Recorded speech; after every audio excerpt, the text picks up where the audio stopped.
In today's video, we are going to be talking all about how to film your online course. Hey everyone, welcome back to my channel, or welcome if you're new here. I'm Christine and I am a course creator myself as well as a marketing consultant. So I love helping other entrepreneurs and niche experts launch online courses and digital products that help you generate income online. So in 2019, I founded my own brand called Sewing in the City, where I sell, let's say I have over 25 digital products and 6 or 7 courses now between my two brands. So I love sharing my experience here on YouTube and also when I work one-on-one with clients. So today we are going to be talking all about how to best film your online course. So at this point, you should already have a really solid outline of your course content. So if you haven't done that yet, I will drop a link to a video I did all about how to best outline your course, so you can check that out after. So once you have your outline, then obviously you can start recording your content. So the first thing you want to decide is, are you going to do like a screen share type of recording with slides that you do like a voiceover of? Or are you going to do a talking head video kind of like this, maybe with different camera views? So I've done both in between my course Create and Sell that I have that teaches digital marketing and how to launch your digital products. With that course, I do voiceovers. So I have slides with bullet points, and then I do the voiceover, sharing my screen. And then for Sewing in the City, I do a lot of videos like this with several different camera views that actually show what I'm doing. So that's the first thing you want to decide, like which way is going to be best for you to teach what you're teaching. So let's talk about the talking over the slides type of video. So this works really well if you have content that you don't actually have to show how to do.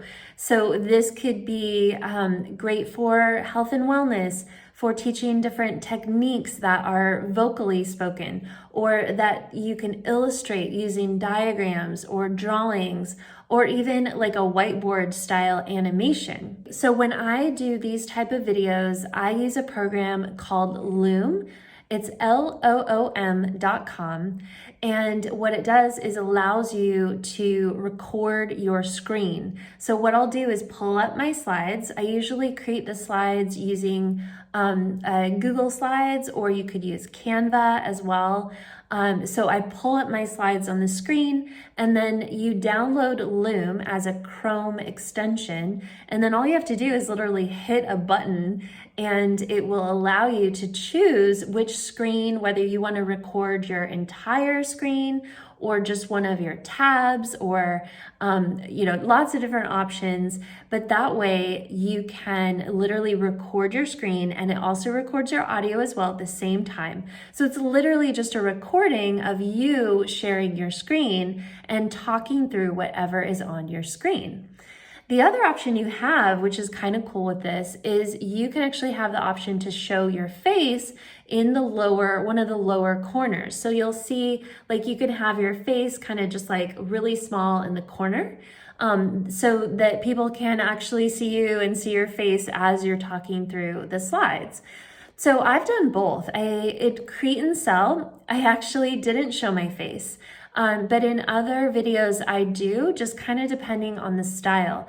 In Create and Sell, what I did, because I didn't show my face in all of the video, the actual lessons, what I did in the welcome module is do a really nice forward-facing video similar to what I'm doing here, welcoming my students into the course. So that way, there's a little bit more of a human-to-human connection at the start of the course. And then as I actually teach the content, they're not seeing my face, but at least they've kind of put a face to the voice at that point and really know who I am. The next option you have is to do a full facing camera view, perhaps with multiple cameras showing actually what you're doing. So this is definitely more of a technical setup. It's definitely, requires a lot more equipment, but for certain niches, it's definitely necessary. For me with Sewing in the City, this is how I've recorded all of my courses. So how I have it set up is I have my Canon DSLR camera. I have the Canon Rebel line, which is the camera that I use for all of my photos as well as my video. So I'll set up my DSLR on my tripod and get it all focused and all of that, get my scene set up in the background.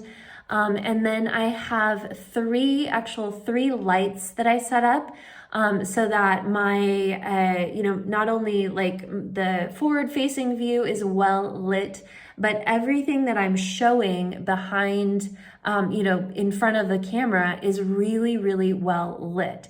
So lighting is a big thing. And here in a second, we're going to talk about sound as well. So I have my camera set up, and then in general, I have three lights. So one coming straight at me, one kind of doing a fill of the back, and then one overhead that lights, from above essentially. So this is how I set up my lighting. There are definitely lots of YouTube videos out there that'll really give you an in-depth lesson of lighting. I just kind of play. I also use a lot of natural light just because my studio is so light and bright that usually my lighting is just kind of like a supplement light. And it's great because I can get really, really crisp lighting. But if you are working in a dark studio, having this 3 light setup, I think is totally sufficient to get you some really good lighting. So I usually do 2 different camera views. So one is the front facing on the tripod, and then I put my secondary camera on it's actually a microphone stand that I've kind of rigged so that I can adjust my camera and place it wherever I need it to go based on what I'm trying to film. And with that second camera, I'm usually using my iPhone. So in this case, my iPhone, I have one of the newest ones and it has a really great camera. And so I usually am using that for my secondary camera. Just because I don't have a second camera, and so that works. I film all my YouTube videos also on my iPhone, and I don't know, I find that it works. I know that it's probably, not like the top of the line, but for me, it really works, and I like it because it's lightweight. So in some of these situations where you're getting, secondary or third camera views, I find my iPhone is a really great option. So you've got your front-facing camera on your tripod, you've got your secondary camera. For me, I use a mic stand. You've got your lighting kit. The next thing we need to focus on is the sound. So when you have this 2 camera setup, sound becomes a really important thing. So what I love to use is a clip-on mic. So all I do is plug it directly into my DSLR camera, and then it has a long, I think it's maybe 50-foot cord or so that I thread from my camera all the way usually under the table up through my shirt, and it just clips onto the neckline of my shirt. So the sound with this clip-on mic is really, really good. I find that this mic, I think it was about 50 euros or so, and it's really, really great quality. There are wireless mics that basically do the same thing. They connect to your camera and then to a little, a clip-on that goes near your neckline area. And I think wireless would be quite nice, especially if you're moving around. So for me, I'm normally fairly stationary. Once I plug in my mic, I'm really not moving all that much.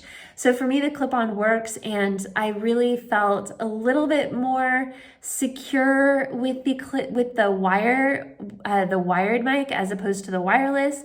I feel like if you're gonna do a wireless mic, make sure you get a really high quality one, because I know that I've just from past kind of tech experience that the wireless can get staticky or be sort of low quality. So just make sure you do your research before you buy a wireless one, or just get a wired one if you're not going to be moving around a lot. the great thing about doing the screen recording is that I just use my iPhone microphone. So I just plug it right into my computer and have the earplugs in with the little microphone.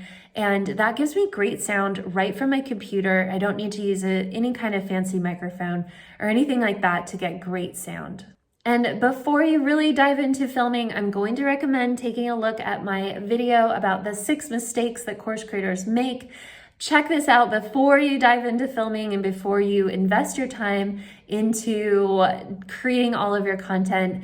And I hope this has been helpful, and let me know if you have any questions about filming your course below. And don't forget, if you're feeling overwhelmed, you can jump on a call with me.